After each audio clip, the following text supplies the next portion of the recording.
사실이냐?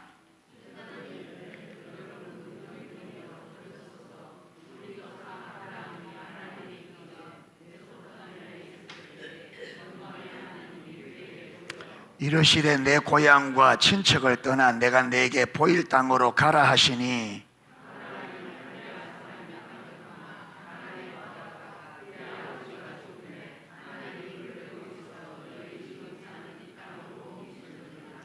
그러나 여기서 발 붙일 만한 땅도 유업으로 주지 아니하시고 다만 이 땅을 아직 자식도 없는 그와 그의 후손에게 소유를 주신다고 약속하셨으며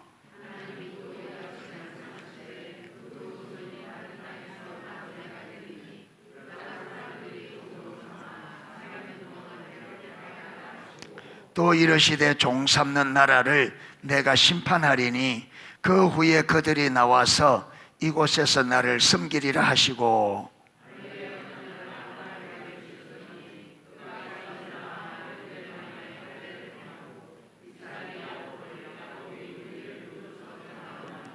여러 조상이 요셉을 시기하여 애굽에 팔았더니 하나님이 그와 함께 계셔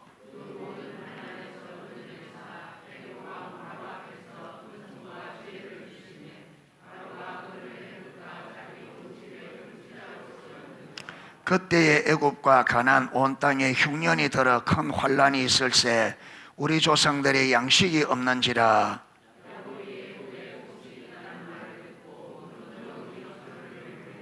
또 재차 보내매 요셉이 자기 형들에게 알려지게 되고 또 요셉의 친족이 바로에게 드러나게 되니라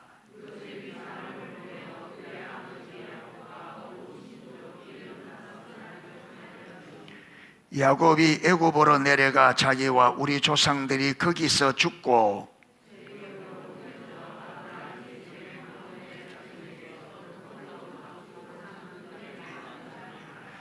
하나님이 아브라함에게 약속하신 때가 가까움에 이스라엘 백성이 애굽에서 번성하여 많아졌더니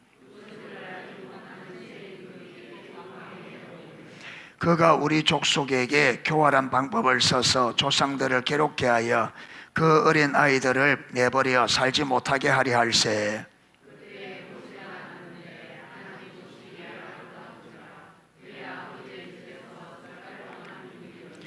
버려진 후에 바로의 딸이 그를 데려다가 자기 아들로 기르매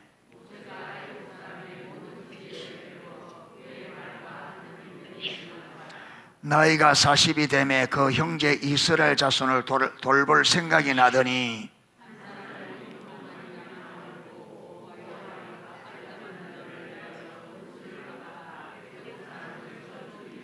그는 그의 형제들이 하나님께서 자기의 손을 통하여 구원해 주시는 것을 깨달으리라고 생각하였으나 그들이 깨닫지 못하였더라.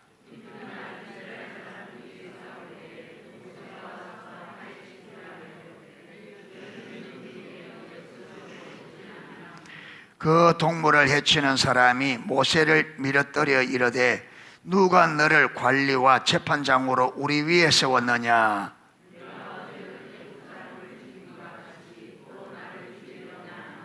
모세가 이 말 때문에 도주하여 미디안 땅에서 나그네 되어 거기서 아들 둘을 낳으니라.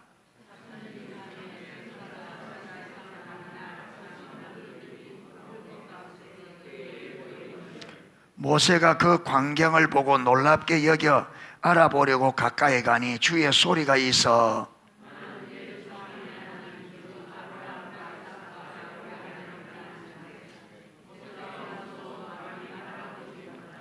주께서 이르시되 네 발에 신을 벗어라 네가 서 있는 곳은 거룩한 땅이니라.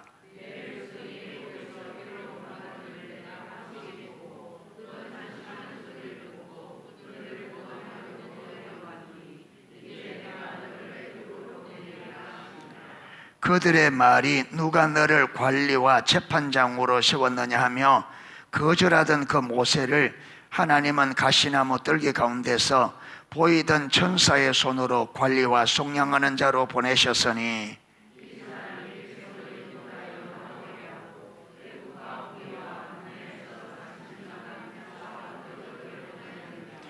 이스라엘 자손에 대하여 하나님이 너희 형제 가운데서 나와 같은 선지자를 세우려 하리라 하던 자가 곧 이 모세라.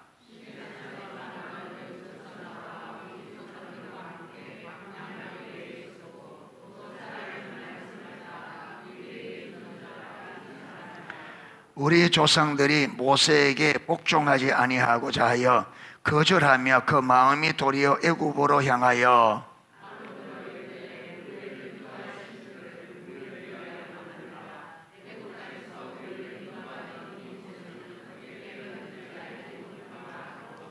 그때에 그들이 송아지를 만들어 그 우상 앞에 제사하며 자기 손으로 만든 것을 기뻐하더니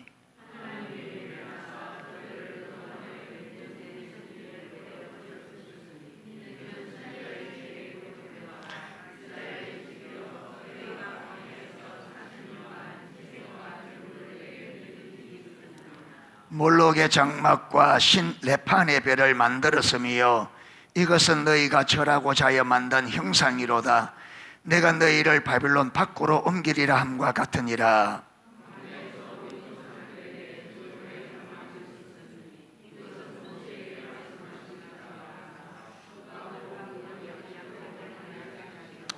우리 조상들이 이것을 받아 하나님이 그들 앞에서 쫓아내신 이방인 땅을 점령할 때에 여호수아와 함께 가지고 들어가서 다윗 때까지 이르니라.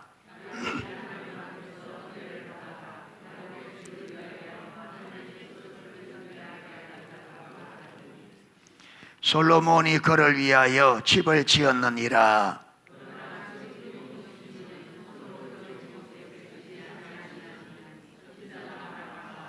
주께서 이르시되 하늘은 나의 보좌요 땅은 나의 발등상이니 너희가 나를 위하여 무슨 집을 짓겠느냐? 나의 안식할 초소가 어디냐?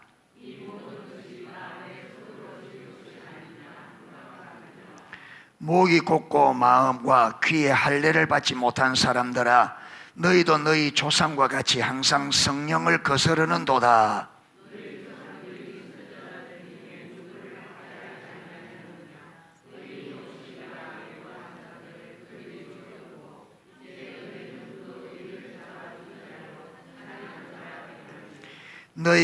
너희는 천사가 전한 율법을 받고도 지키지 아니하였도다 하니라.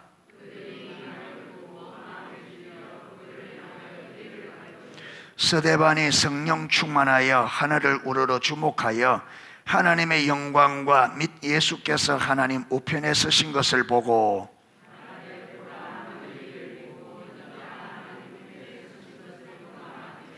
그들이 큰 소리로 지르며 귀를 막고 일제히 그에게 달려들어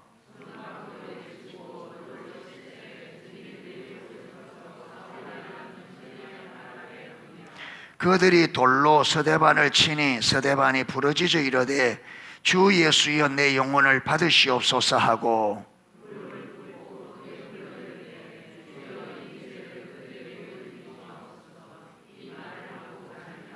아멘.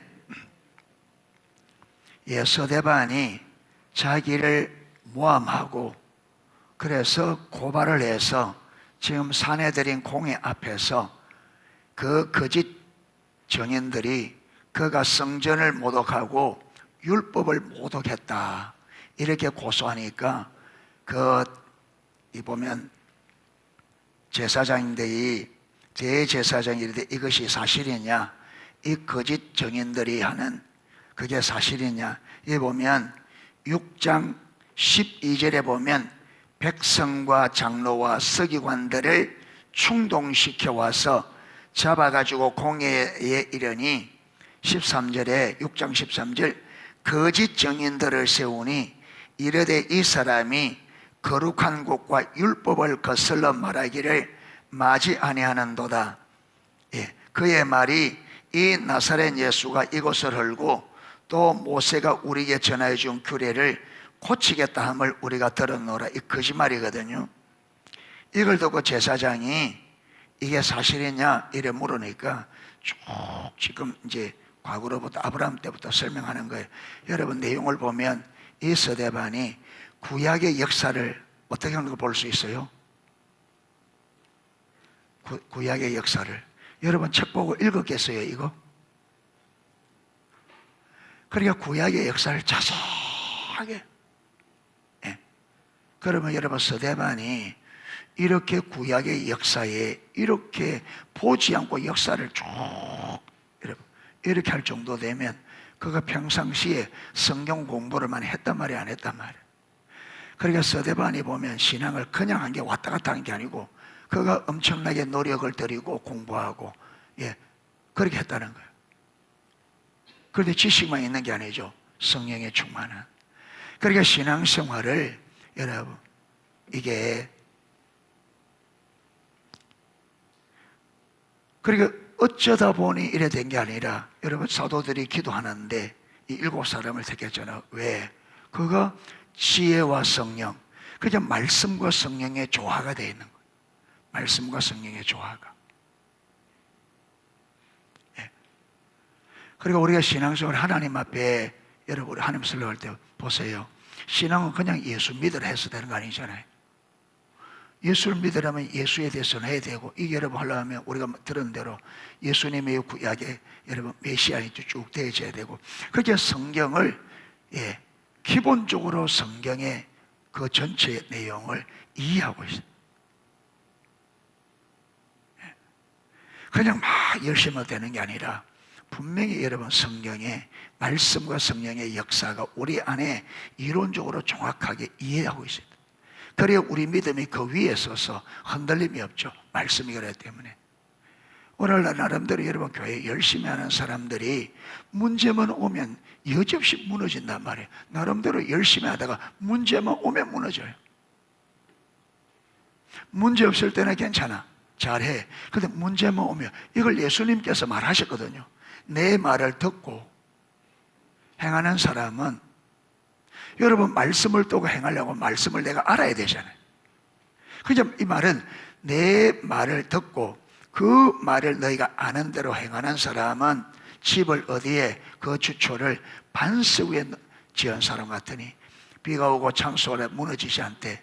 여러분 그 말을 듣고 행하지 않는 사람 왜 안 행하겠어요? 말씀을 모르니까.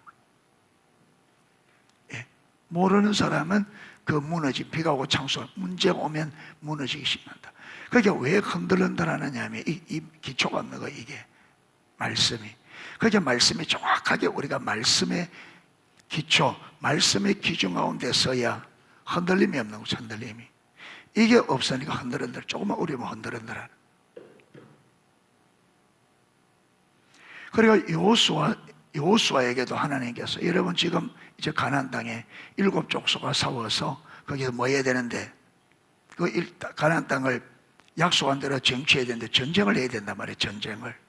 그런데 그 여호수아 전쟁하는 그 여호수아에게 강하고 담대라 말하면서 뭐라고 말하느냐면 율법책을 입에서 떠나지 말고 주야로 묵상 가운데 기도시켜라. 그저 네가 말씀을 굳게 써야 돼.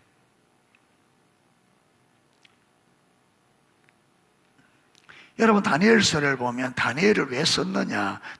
여러분 다니엘이 어떻게, 왜 다른 사람은 안 그랬는데 다니엘은 자기가 그렇게 포로로 잡혀가서, 여러분 그 포로로 끝나지 않고 느부갓네살 손에 발탁이 되어져서, 여러분 그렇게 좋은 기회가 왔을 때도 왜 먹는 것으로 여러분 제물로 자기 몸을 더럽히지 않겠다고 하느냐 하면, 여러분 이 예레미야는, 참 다니엘은 성경을 잘 알고 있어요.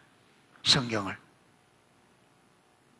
그가 그냥 여러분 믿음이 지켜진 게 아니고 그냥 게 아니고 다니엘은 성경의 기초, 뭘 보면 아느냐 하면, 여러분 다니엘이 21일 동안 이스라엘 회복을 위하여 기도하게 되죠. 그런데 그거 그냥 한 게 아니고 예레미야서를 읽다가 70년 만에 회복될 거라는 말씀을 보고 자기가 계산을 딱 대보니까 70년이 다 된 거예요. 그러니까 성경을 별로 읽지 않는 거예요. 성경 그냥 읽고 지나가지 않고, 여러분 성경을 읽다가 하나님께서 그걸 70년 만에 그 계산돼 보고 그래서 70년에 하나님께서 회복시킬 때가 돼가구나. 그래서 회복을 위하여 중보로 나가거든.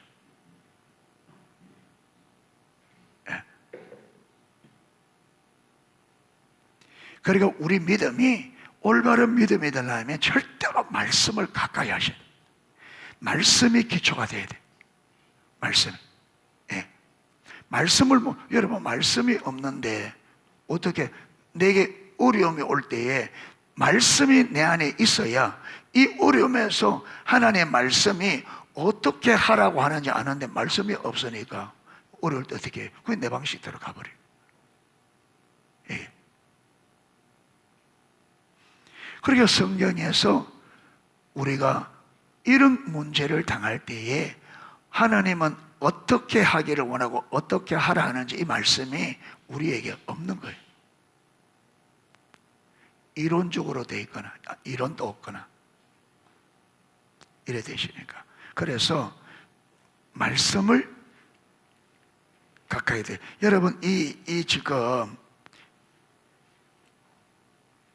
서대반 집사님이 얼마나 말씀에 대해서 그 지식적일 뿐만 아니라 그 의도를 얼마나 여러분 잘 알고 있느냐 하면, 이 설교가 어디까지 오느냐 하면 여러분 49절,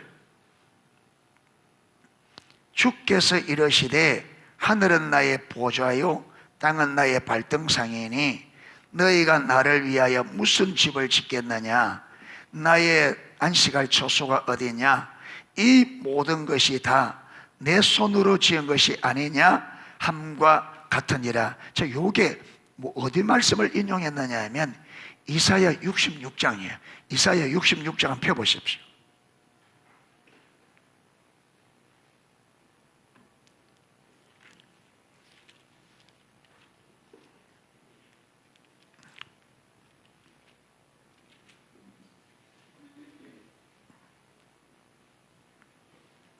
자, 이사야 66장 1절 2절입니다.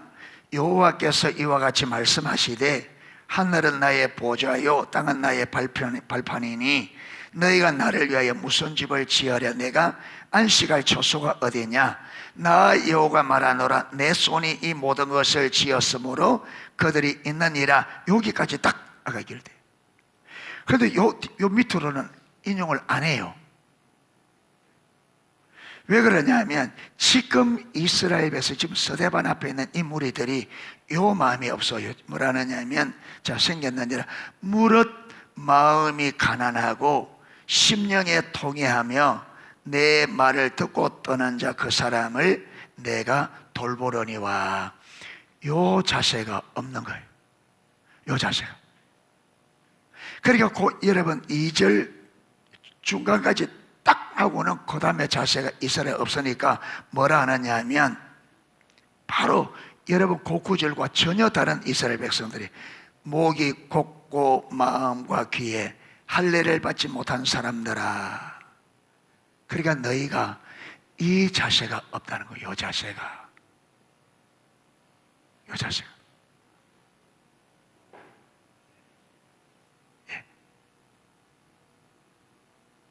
그래서 52절에 보면 너희 조상들이 선지자들 중에 누구를 박해하지 아니했느냐, 의인이 오리라고 예고한 자들을 그들이 죽였고 이제 너희도 그 의인을 잡아준 자요 살인한 자가 되나니. 그러니까 너희가 천사가 전한 율법을 받고도 지키자.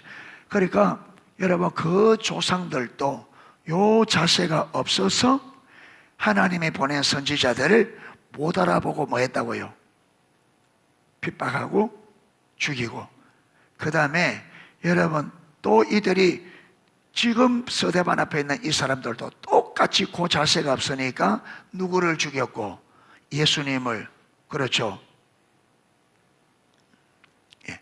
예수님을 죽였고 그 다음에 또 누구를 죽이려고 하고 있다? 서대반을.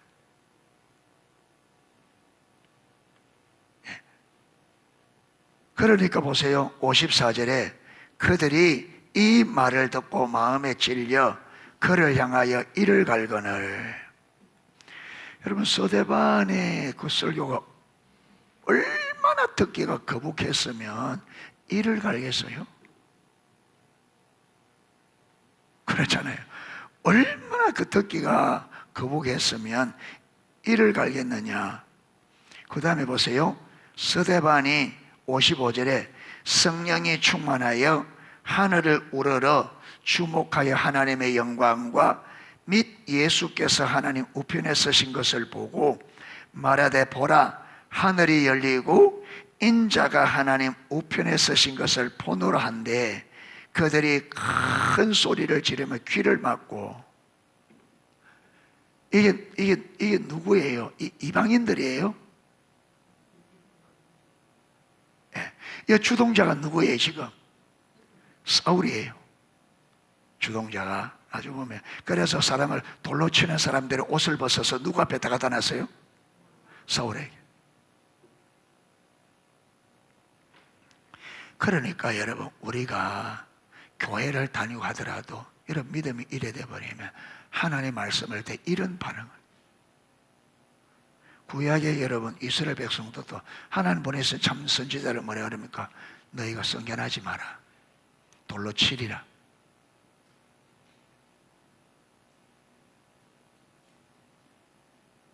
그러니까 우리가 분별이 가려지면, 이게 안 깨달아지면 말씀이 싫은 거예요. 듣기가 싫어, 읽기가 싫어. 하나님 말씀이. 예. 말씀대로 살라는 게 이게 듣기 싫단 말이에요. 예.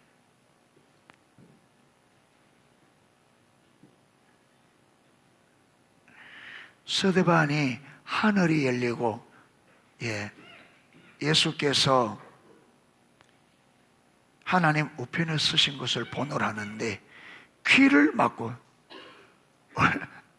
아까는 말씀을 듣고는 이를 갈고, 이번에는 뭘 막고? 귀를 막고. 예. 그리고 성 밖으로 내치고 돌로 칠새 청년들이 옷을 벗어 사울이라는 청년의 발 앞에 두니라. 그들이 돌로 스데반을 치니 스데반이 부르짖어 이르되 주 예수여 용언을 받으시옵소서. 똑같이 하나님을 믿는다고 하는 사람이 한쪽에는 예수님처럼 여러분 인생을 끝내고 예수님처럼 삶을 마감하는가 하면, 똑같이 여러분 예수를 믿는다고 한쪽에서는 하나님 말씀이 듣기 싫어서 그 하나님의 말씀을 전하는 자를 돌로 쳐 죽이는. 그러니까 똑같은 예수를 믿어도 극과 이게 이렇게 다르죠. 이게 55장에 이야기했잖아요. 내 생각과 너의 생각. 그러니까 교회 안에 들어오고 우리가 예수님을 믿는다 하더라도 하나님의 생각과 하나님의 길로 행하는 사람과 내 생각과 내 길로 행하는 사람이 이만큼 다르다. 그래서 저와 여러분이 교회 다니는 걸로 여러분 만족하면 안 됩니다. 내 신앙의 기준이 진짜 하나님의 말씀이냐, 아니면 내 신앙의 기준이 내가 기준이냐, 이걸 잘 봐야 돼. 내가 신앙생활하는데 내 신앙 기준은 내가 기준인지 하나님의 말씀, 하나님 그분이 내 삶의 기준인지 이걸 잘 살펴야 돼.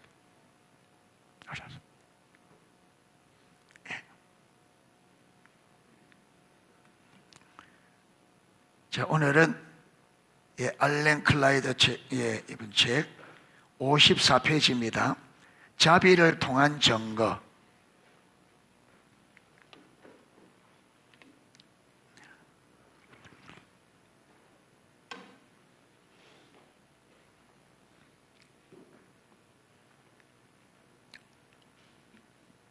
여러분, 로마가 핍박하기 전에도 초기 교회는 성령이 임한 그때부터 핍박은 계속돼요. 그러면 로마 황제가 기독교를 공인하면 핍박이 끝나느냐? 아니요. 이제 교회 안에서 교회가 교인을 핍박하는 일이 일어납니다. 여러분, 중세시대에 어마어마한 사람들이 로마 교황청에 의해서, 여러분 초기 교회 때에 로마가 죽인 사람들보다 로마 교황청이 죽인 사람이 훨씬 더 많습니다. 훨씬. 그리고 구약에도 여러분 이스라엘 백성들이 하나님 보내실 선지자 어떻게 했다고요? 계속 죽이고 심판하고 심지어 하나님의 아들까지 죽이고 믿는다고 하는, 그게 신앙이 이게 잘못되면 이게 여러분, 그게 로마 여러분 중세 때에 완전히 그들이 여러분 성경을 벗어나서 완전히 잘못된 신앙으로 갈 때에 그 가운데 여러분 성경을 올바로 알고 성경대로 신앙생활하는 사람들을 여러분 오히려 벗어난 완전히 신앙이 잘못되어 버린 그 여러분 교황청에서 이렇게 성경적으로 신앙생활하는 사람들을 어마어마하게 죽었다.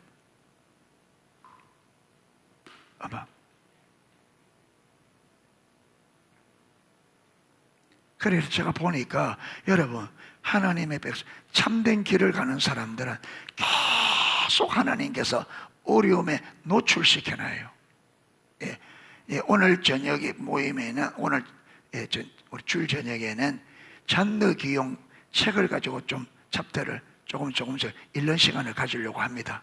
예, 그게 좀 너무 우리가 좀 봐야 될, 좀 유념해야 될, 진짜 유념해야 될.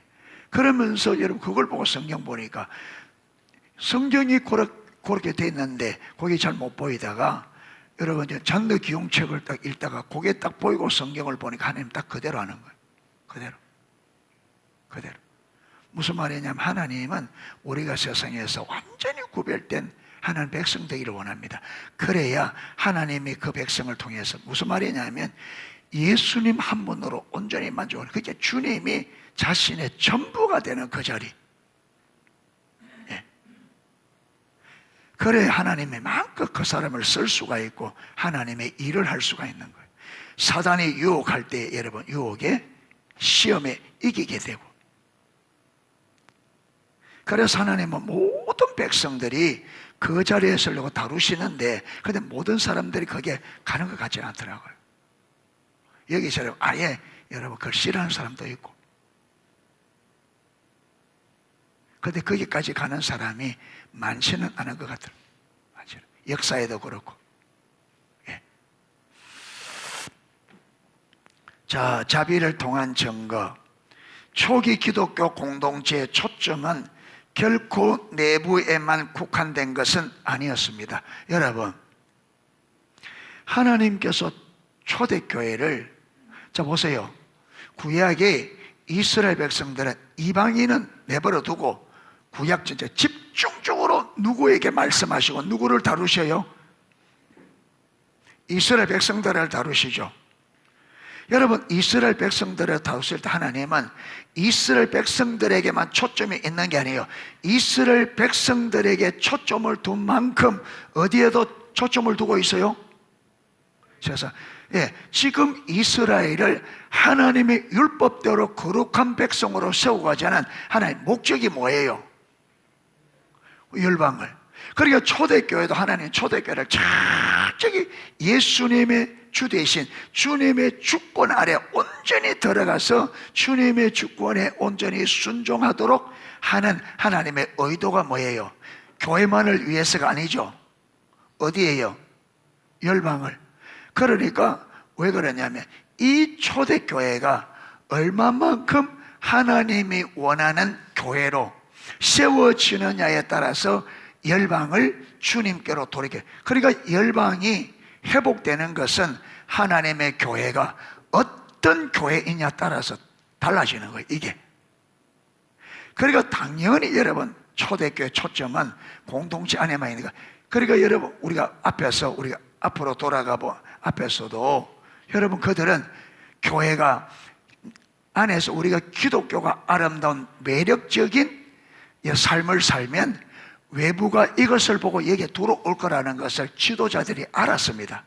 하나님의 의도를 알았어요. 여러분 교회가 교회되면, 그렇게 교회가 빛과 소금이 되면 그 빛을 보고 모여들 거잖아요. 그래서 여러분 빛을 좋아하는 여러분 이 벌레들은 밤에 가로등 보면 여러분 가로등 주위에 빛을 좋아하는 그 여러분 이 곤충들이 어마어마하게 있잖아요. 어마어마하게. 마찬가지로 하나님께서는 우리를 세상의 빛으로 세워서 이 빛 가운데로 열방을 모으려고 하는 거예요. 그런데 여러분, 빛 보고 다 모여요? 사람들이 빛이 세상에 왔으되 자기의 행위가 악함으로 뭐보다? 빛보다 어두움을 줘. 아까 얘기해 준 것처럼 서대반의 말씀을 전하는데 그 말씀이 듣기 싫어서 이를 갈고 길을 막는 그런 부류도 있어요. 그러니까 주님께서 교회가 빛으로 세워도요 모든 사람이 다 안 옵니다. 여러분 삶이 악한 사람들은 오히려 이 빛을 피해요. 다 오진 않아요. 빛을 좋아하는 사람들은, 빛을 좋아하는 무리들이 모이지. 그래서 하나님께 빛을 세워서 그들의 중심을 드러내는 거예요. 네가 빛을 좋아하는지 어둠을 좋아하는지. 그래서 예수님 앞에 서면 예수님께서 패하고 흥함에 표적되기 위해 시험을 입었다. 그리고 여기 보면요, 여러분 지금 서대반이 예수님의 말, 하나님 말씀을 딱 전하니까 이 사람들이 어때요? 거부반응. 그럼 이들은 패할 사람들이에요, 흥할 사람들이에요? 패할 사람. 그게 말씀 앞에 서면 저와 여러분이 패할 사람인지 흥할 사람인지 그게 난단 말이에요. 말씀이 좋고 아멘이 되고 기쁘고 그래 살고 싶고 이 사람은 흥할 사람이에요. 싫고 그렇게 살기 싫고 부담이 되고 멀리하고 패할 사람이지. 중심이 드러난, 내 중심이. 그래서 초기 기독교 공동체 초점은 결코 내부에만 국한된 것이 아니었습니다. 여러분 리더들도 초대교회의 지도자들도 알았습니다. 성령이 그 교회 안에 있었기 때문에 그리스도인들의 사역 중에서 당시 사람들이 깜짝 놀랄 정도로 이웃들의 물질적 필요를 채워주는 섬김의 삶을 살았습니다.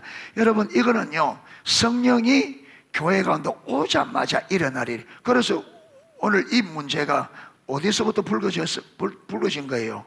구제하는 데. 그러죠. 구제하는 데서 문제가 생겨서 시작돼. 그러니까 여러분 교회가 가난한 교회 안으로 밖으로 이 구제하는 데는, 교회는 여러분 구약에도 하나님께서 여러분 약한 자들을 구제하는데 어마어마하게 강조합니다.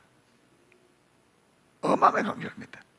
여러분 이스라엘의 공동체 안에 있는 고아와 과부와 나그네들, 그걸 배려할 것을 어마어마하게. 그래서 여러분 추수할 때도 그 추수밭 한 모퉁이는 베지 말고 그대로 두어라. 예. 그리고 곡식단을 묶을 때 흐르는 거 줍지 말고 그대로 두어라. 포도 열매된 감람열매 딸 때 다 따지 말고 남겨두어라. 가난한 자들을 위해서. 어마어마하게. 예, 어마.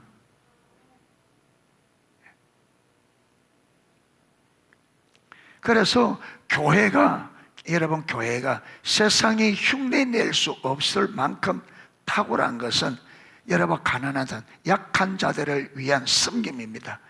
여러분 지금 정부가 교회들을 자꾸 이렇게 하는데 여러분 몰라서 그래요. 여러분 교회가 지금 돕는 게 정부가 돕는 것보다 더 많이 합니다. 안 드러나서 그렇지.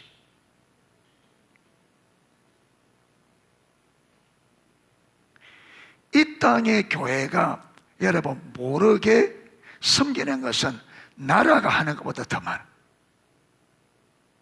만약에 기독교인들이 이 섬김을 딱 멈추면 나라는 지금보다 배나 더 여러분 복지 정책을 해야 돼요.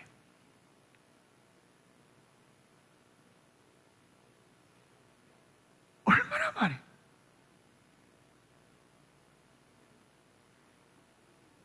그런데 이 교회가 안 드러나니까 몰라요. 왜 오른손이 하라고 왼손이 뭘. 물론 또 드러내는 부분도 있겠지만 안 드러낸다. 여러분 교회가 하는 것도 있고 기독 성도들이 말씀을 쫓아 개인적으로 하는 것도, 이걸 다 모으면 정부가 하는 것보다 더 많이 한다.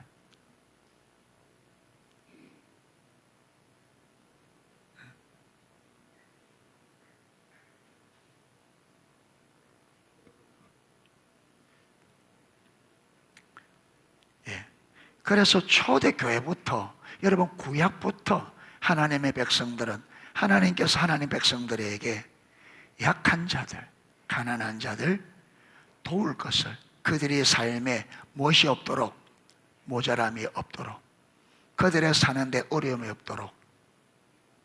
그래서 여러분, 종으로 팔려가도 몇 년 만에, 7년 만에 회복시켜.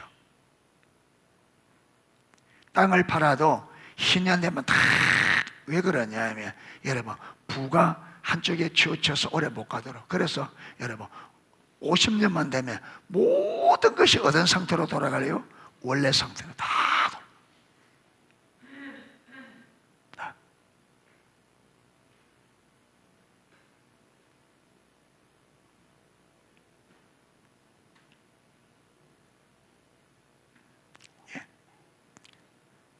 그래서 당시 사람들이 깜짝 놀랄 정도로 이웃들의 물질적 필요를 채워주는 섬김의 삶을 살았다. 한 예로 알렉산드리아 그리스도인들은 내전 중인 양쪽 진영에 끼어들어 중재를 시도했고 두 진영에 있던 피해자 모두를 구제했다. 알렉산드리아 그리스도인들은 내전 중에 거기서 자기들끼리 싸우는 양쪽 팔을 다 중재하기도 하고, 양쪽 다 여러분 그 싸움에서 피해를 입은 사람들을 도와주는. 그리고 카르타고의 그리스도인들은 252년, 이거 제가 찾아보니까 BC 250 AD네요. 이걸 제가 252년에 여러분 카르타고와 로마와 전쟁이 일어났어요. 전쟁이 일어나서 그 카르타고가 전쟁에 패해서 군사들이 2만 명 정도가 죽습니다. 그리고 많은 피해를 입습니다. 그래서 이것을 너무나 많은 피해가 있었기 때문에 국가적인 재앙이라고 해서 여러분 이게 카르타고의 재앙이라 이렇게 명명을 합니다. 그런데 이때에 많은 기독교인들이 많이 이들을 도와줍니다. 카르타고 그리스도인들은 252년에 끔찍한 재앙으로 피해를 입은 이교도들을 돌봐주었다. 그리스도인들은 많은 지역에서 자기 신자들뿐 아니라 피해를 입은 이교도들도 환대하고 구제했다. 기독교 신앙을 저버린 율리아누스 황제의 경우 이런 그리스도인들의 자비로운 사역을 칭찬했으며, 그가 360년에 AD 360년 들어 이교도 신앙을 다시 로마 제국의 국교로 삼는다는 것이 쉽지 않음을 발견하기도 했다.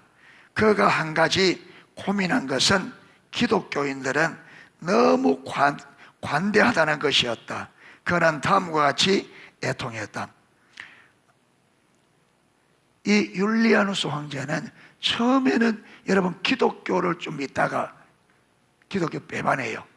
배교를 하고, 그래서 기독교를 반대하고, 나중에는 여러분 이방 종교를, 기독교보다 더 나은 이방 종교를 만들어서 기독교를 좀 이렇게 무너뜨리려고 했는데 실패했습니다.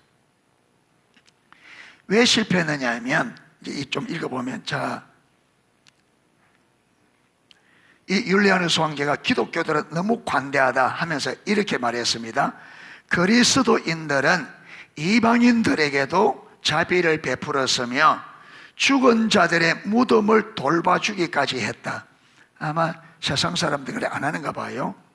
그들은 거룩한 삶을 살면서 그들의 종교만을 더욱 고치시켰다. 거룩한 살면서 그들의 종교만을 계속 더욱더 아름답게 만들었다는 거죠.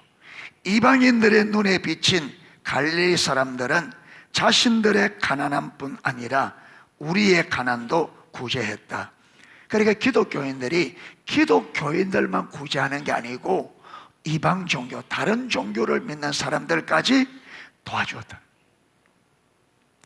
그러나 율리아누스 황제가 이교도 사제들이 주도하는 예배를 자극하여 그리스도인들의 예배와 경쟁시키려 했던 시도는 그의 짧은 치세만큼이나 결실을 맺지 못했다. 이것은 우리의 오래된 전통이다. 자, 율리아누스 황제가 이교도 제사를 자극해서 그리스도인들의 예배와 경쟁시키려 했어요. 그러면 어떻게 독려했느냐 하면 이 이교도들에게 이것은 우리의 오래된 전통이다라는 그의 주장은 아무도 믿어. 그게 이교도 제사를 드리면서 뭐라냐, 이게 우리가 전통적으로 내려오는 제사이기 때문에 기독교들보다 잘해라 이래서 막 독려를 하고, 여러분 그들을 구제하도록 국가에서 로마 국가가 기독교를 하도 구제를 하니까 이 율리아누스 황제가 국가적인 차원에서 이방 종교 사제들에게 도와주라고 막 준 거예요. 그래도 안 됐어요. 왜? 기독교인들은 누가 하라 그래서요? 어떻게 해요? 자발적으로. 어떻게? 여러분, 하나님을 사랑하는 마음으로, 진짜 가난한 사람을 사랑하는 마음으로. 근데 이교도는 그런 마음이 있어요, 없어요? 없죠. 하기 싫은데 왕이 억지로 하라 그러죠. 그러니까 이 나누어주는 게, 기독교인들은 나누어주는 게 무엇이 돼요? 기쁨이 되죠. 왜? 마음에서 영혼을 사랑하는 마음으로 하나. 그런데 이교도들은 기쁘겠어요? 나눠주려니까 힘들잖아요. 그러니까 이게 무엇이 돼요? 고된 노동이 되는 거예요. 안 돼.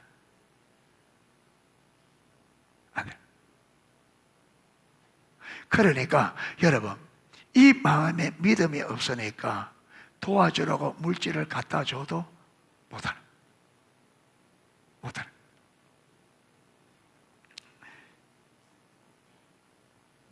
자, 왜 그러냐? 이교도들에게는 그들의 삶 속에서 실천할 수 있는 실질적인 전통이나 신학적 이해도 없었고, 공동체 훈련이나 실제적인 의식도 없었다. 여러분, 교회는 전통 있다고 전통 가지고만 안 돼요. 누가 함께 하셔야 돼요? 살아계신 하나님이. 여러분, 설사 이방 종교가 그들의 의식에 대해서 전통적인 그들의 신학이나 실천 과목이 있다 할지라도 되겠어요? 안 됩니다. 사람 가지고는 안 돼. 예. 그러나 그리스도인들은 달랐다. 무엇이 다른 거예요? 전통과 그게 다른 게 아니에요. 다른 거는 뭐예요? 하나님이 전지전능하신 하나님, 살아계신 하나님이 교회와 함께 하고 있고, 여러분, 이방인들은 뭐예요? 인간의 힘으로 해야 되는 거예요. 안 됩니다. 여러분, 하나님이 함께 하셔서 하나님의 지혜와 능력으로 하는 것과 사람이 자기 지혜와 능력으로 안 되죠. 이거는 경쟁이 안 되죠.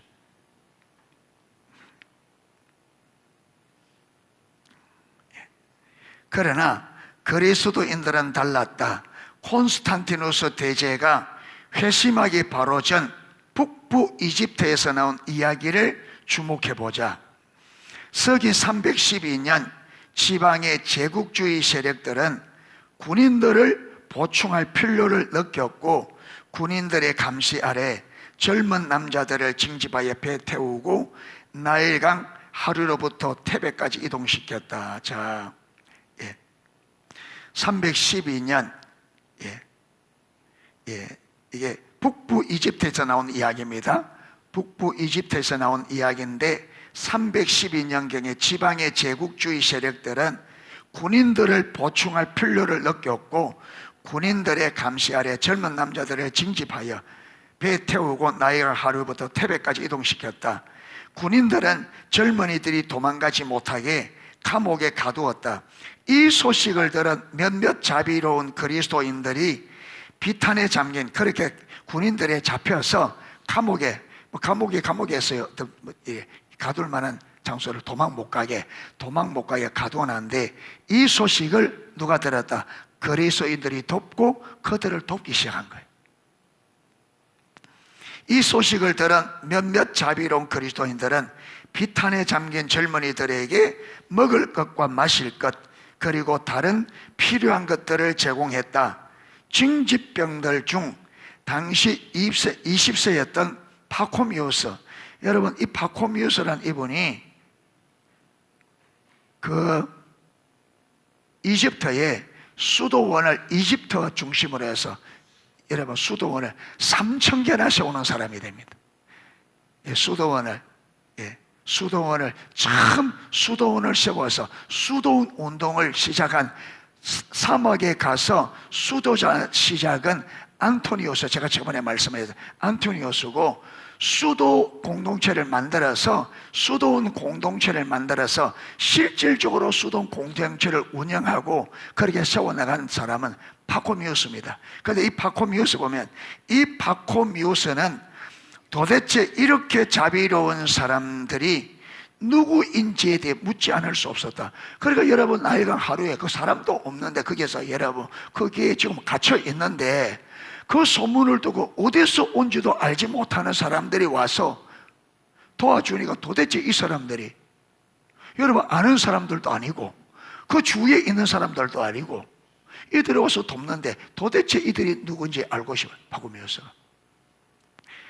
이들이 이방인을 포함한 모든 사람에게 자비를 베푸는 그리스도인이라는 말을 들었을 때 파코미우스는 그리스도인의 정체성에 대해서 묻지 않을 수가 없다. 그리고 돕는 사람들에게 도대체 당신들은 누구냐? 그리스도인이다. 그럼 그리스도는 도대체 뭐냐? 당신들이 신앙은 뭐냐? 그들의 정체성을 묻지 않을 수 없었다.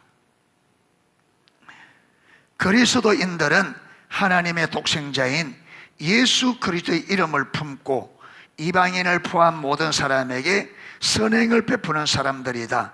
그들은 자신들의 소망을 하늘과 땅 모든 사람을 만드신 하나님께 두는 사람들이다.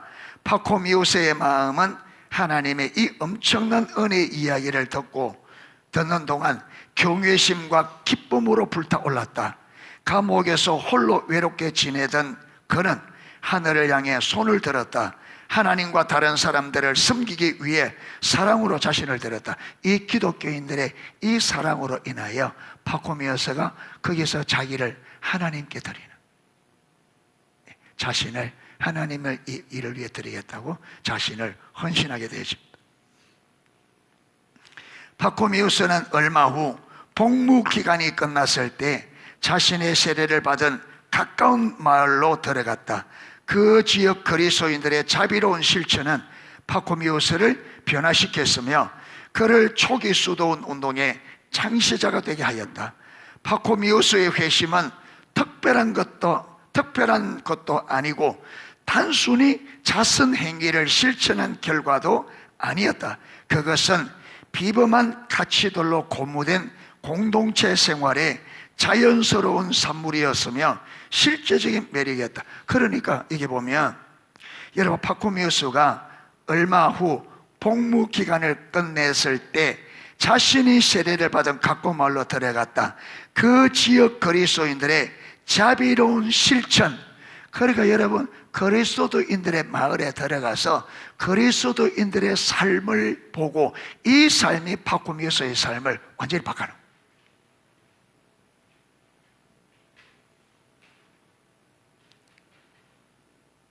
그러나 과연 그리스도인들이 어떻게 그와 같은 행동을 할 수 있었을까? 자, 알렌 크라이더 이 박사님은 그러면 기독교인들은 어떻게 그런 삶을 살 수 있었나?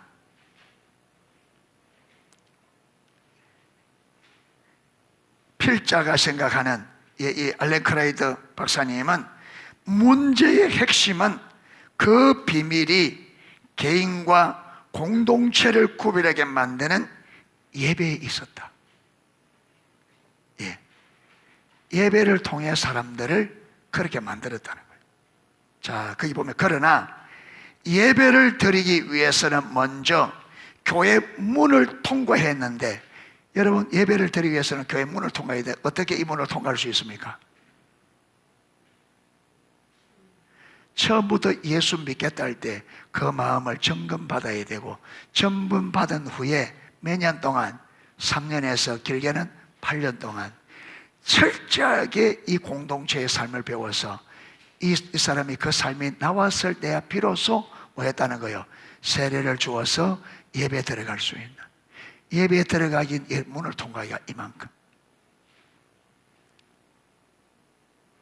그래서 그 예배에서도 그들이 배운 대로 들은 대로 원수를 사랑하는 삶을 살도록 예배 때마다 철저하게 사랑의 공동체, 평화의 공동체, 섬김의 공동체의 삶을 살도록 철저하게 세상에서 못이 되도록 썩어지는 미랄의 삶을 살도록. 그렇기 때문에 여러분 청년들이 어디에 갇혀 있다는 그 소문을 듣고 이 그리스도인들이 찾아가서 그 복음을 전한 사랑을 실천한 결과 이 큰 여러분 위대한 하나님의 사람이 거기서 탄생한 거죠. 파쿠미우스. 자, 이게 보면 파쿠미우스 이야기 잠시.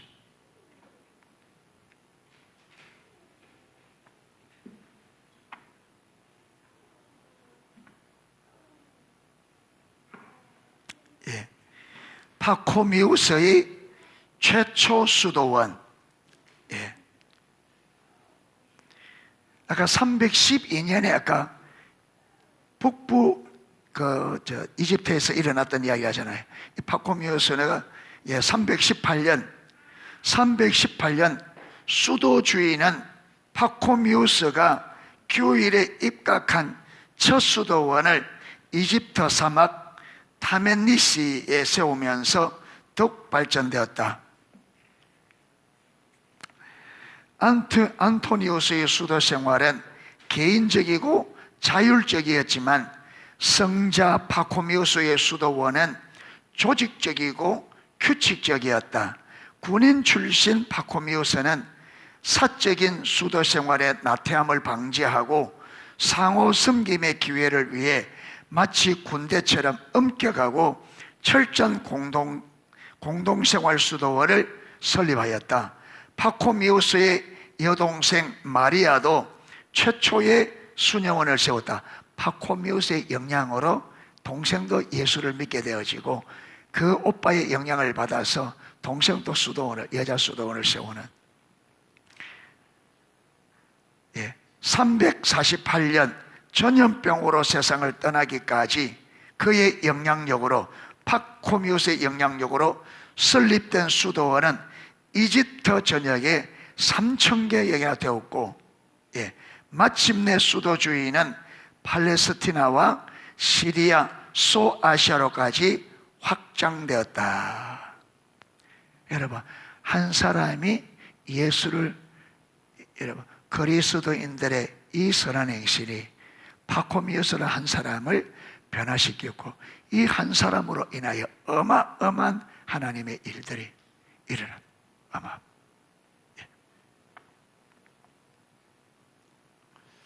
그래서 여러분, 우리도 교회가 이 섬김에 실천해야 되는데, 여러분, 이게 올바로 되지려면 성령님이 오셔야 돼요.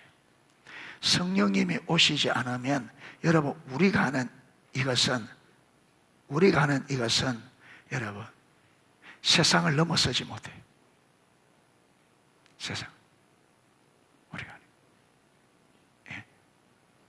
그래서 성령님이 오셔서 성령님의 인도를 따라, 그렇죠, 하나님의 사이주로 되어져야 이 섬김을, 하나님은 사람을 돕는 부분 때문에 도울 때 핵심이 그냥 그들의 필요를 채워주는 그게 목적이 있는 것이 아니라 이것을 통해서 그들이 하나님을 알게 되는 겁니다. 아멘. 그래서 섬기는 방식도, 섬기는 규모도 하나님의 주도권을 가지고 하나님 사이주로 되어져서 저들이 우리의 섬김을 통해서 하나님을 보아야 돼. 하나님 보아야 돼. 하나님을.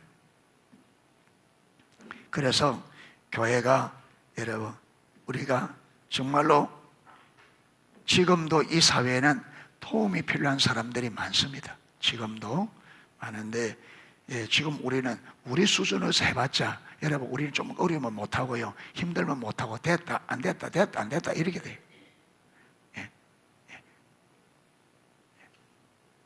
그래서 주님이 오셔서 주님의 인도를 따라, 그래서 교회 가운데 주님이 오셔서 주도권을 잡으셔야 됩니다. 이 말은 저와 여러분의 개인 삶에도 하나님께서 오셔서 주도권을 잡으시고 그분이 내 삶을 다스리고 인도하는 요게 되어져야 됩니다. 요게 안 되면 믿음 생활이 안 돼요. 믿음은 하나님께서 나에게 말씀하실 때, 하나님이 나를 인도하실 때 거기에 순종하려고 하니까 믿음이 필요한 거예요. 왜? 하나님의 말씀, 하나님의 인도는 우리 사이적, 우리의 수준을 넘어서기 때문에 믿음이 없이는 못 따라가요. 믿음이 없이는. 그래서 믿음은 하나님이 내게 말씀하시고 하나님이 내 삶을 주도해 나가실 때 거기에 응하려고 하면 믿음이 필요해요. 믿음은 그냥 내가 열심히 하는 게 아니에요. 믿음은 무엇이? 믿음은 전제가 하나님께서 앞서는 것이 전제가 되어야 됩니다. 하나님이 앞서갈 때 그분의 인도를 따라가려고 하면 믿음이 없이는 안 돼요. 우리가 왜 못 따라가느냐? 믿음이 없어서. 예, 안 되는 이유가 믿음이 없어서.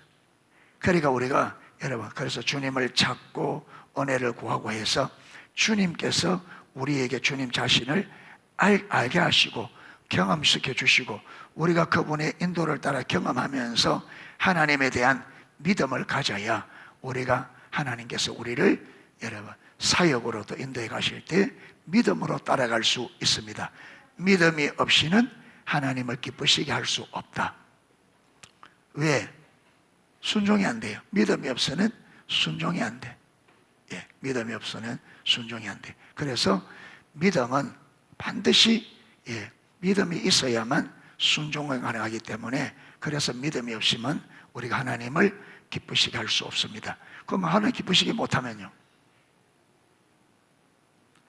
이스라엘에서 광야 40년을 하나님께서 어떤 시간이라고 이야기했어요? 40년을 하나님을 대적하고 거역하고 분노케 하고 시험에다 이게 40년 동안.